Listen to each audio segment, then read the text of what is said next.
চুলি সৰা, চুলিখিনি একেবাৰে শুকান হোৱা, চুলি ফটা, চুলি দীঘল নোহোৱা, সেই গোটেইখিনি আপোনালোকে এই পেকটো ব্যৱহাৰ কৰিলে ভাল ৰিজাল্ট এটা দেখিবলৈ পাব। পলম নকৰি বস্তুখিনি আপোনালোকক চিনাকি কৰাই দিওঁ। আচলতে ঠাণ্ডাৰ দিন পৰাৰ লগে লগে বা কিছুমান ছিজনত বহুতৰে চুলিবোৰ বৰ বেয়াকৈ সৰিবলৈ লয় আৰু সৰাৰ পিছত নগজেও। গতিকে আপোনালোকে যদি তেনে ক্ষেত্ৰত এই পেকটো ব্যৱহাৰ কৰে অত্যন্ত ভাল ৰিজাল্ট পাব। আৰু চুলিখিনি ধৰক আপোনাৰ বহুতৰে সৰাৰ পিছত মানে এনেকুৱা হৈ যায় যে সোনকালে নাবাঢ়ে, দীঘল নহয়। গতিকে তেনে ক্ষেত্ৰত ব্যৱহাৰ কৰিব। এয়া খুব ভাল ৰিজাল্ট পাব। আৰু বহুতে কয় জেতুকা লগালে চুলিখিনি ৰাফ হৈ যায়, শুকান হৈ যায়। তাৰ কাৰণেও আজি আপোনালোকক মই প্ৰতিকাৰটো দিম। এয়া মই জেতুকাই লৈছো।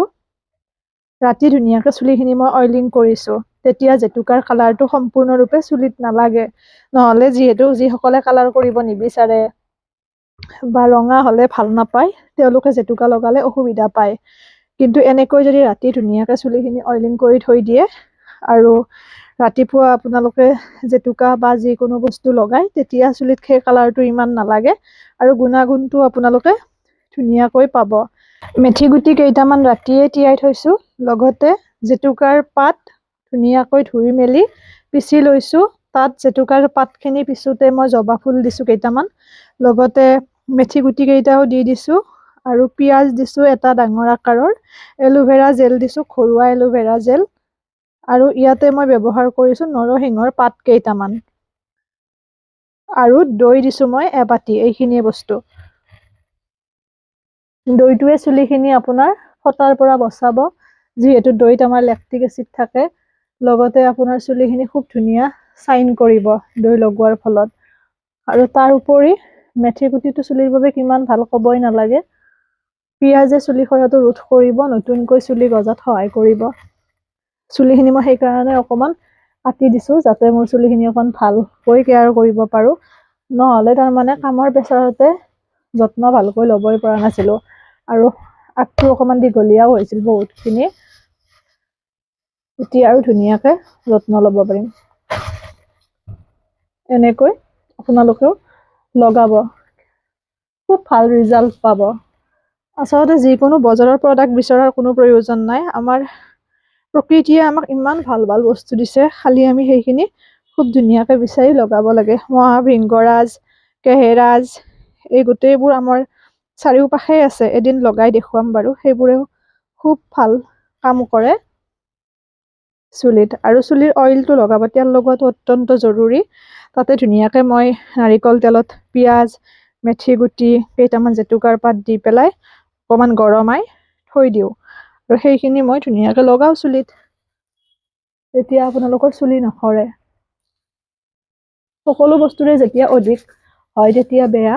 যেনে চুলি সৰাটো নৰ্মেল, কিন্তু বহুত বেছিকৈ যদি সৰে তেতিয়াহ'লে চিন্তাৰ কাৰণ।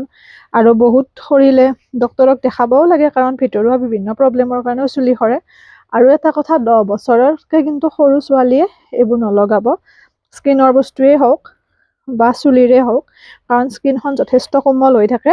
আৰু 10 বছৰৰ ভিতৰত এইবোৰ প্ৰব্লেম দেখা দিয়াটো মানে নৰ্মেল কথা নহয়। গতিকে সৰু ল'ৰা-ছোৱালীৰ ক্ষেত্ৰত কিবা প্ৰব্লেম হ'লে এনেকুৱা ডক্তৰৰ পৰামৰ্শ ল'ব। বাকী 10 বছৰৰ ওপৰৰ সকলে জেতুকা, জবা ফুল এইবোৰ বস্তু লগাব পাৰে, যিহেতু এইবোৰ প্ৰাকৃতিক বস্তু, কোনো ধৰণৰ ক্ষতি নাই। আশা কৰো ভাল পাইছে ভিডিঅ'টি চাই। পুনৰ নতুন ভিডিঅ'টিৰে লগ পাম। ব্যৱহাৰ কৰিব, কেনেকুৱা পালে জনাব। পানী বেছিকৈ খাব, টোপনি ভালকৈ যাব, তেতিয়া স্কিনৰ সমস্যাই দেখা নিদিয়েই। সেইটো কিন্তু সঁচা কথা, কাৰণ নিজে মই প্ৰমাণ পাইছো। মোৰো কৈছোৱে এটা টাইমত পিম্পলছ বহুত ওলাইছিল, চুলি বহুত সৰিছিল। যেতিয়া মই টোপনি একেবাৰে নোযোৱাৰ দৰে হৈ গৈছিল লকডাউনৰ সময়ত, লিখা মেলাত সোমাই পৰিলো। তেনেকে বহুত ৰাতি পোহৰ হৈ যায়, টোপনি একেবাৰে নোহোৱা টাইপ। তেনেকে বিভিন্ন সমস্যাই দেখা দিছিল। নহ'লে মোৰ স্কিন খুব ভাল আছিল আৰু আগতে। আৰু সেইখিনি সময়ত সেই সমস্যাটো হওঁতে নিজে যিখিনি ভুক্তভোগী হৈছো বা নিজে ব্যৱহাৰ কৰি যিখিনি উপকৃত হৈছো, সেইখিনিহে আপোনালোকৰ লগত মই শ্বেয়াৰ কৰো। নিজৰ অভিজ্ঞতা আছে কাৰণে। নহ'লে নিজৰ সেই সমস্যাখিনি নাথাকিলে মই এটা ৰেমেডি দিলে আপোনালোকে কেতিয়াও সেইটোৰ পৰা ফলপ্ৰসূ নহ'লহেঁতেন। এতিয়া বহুতে কেতিয়াবা কয় আপোনাৰ মুখতে গুটি আছে। আচলতে গুটিটো আছে কাৰণেতো মই গম পাইছোঁ কোনটো বস্তু ব্যৱহাৰ কৰোঁতে মোৰ ভাল হৈছে, ভাল ফল পাইছোঁ। এতিয়া যদি মোৰ খুব সুন্দৰ এখন স্কিন, খুব সুন্দৰ চুলি, তেতিয়া জানো মই গম পাম যে কিহৰ কাৰণে মোৰ সমস্যাটো হৈছে, কেনেকৈ মই ভাল পাইছোঁ।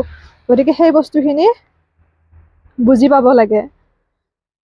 এৰিছোঁ। ভালে থাকিব, সুস্থ থাকিব, হাঁহি থাকিব সকলোৱে।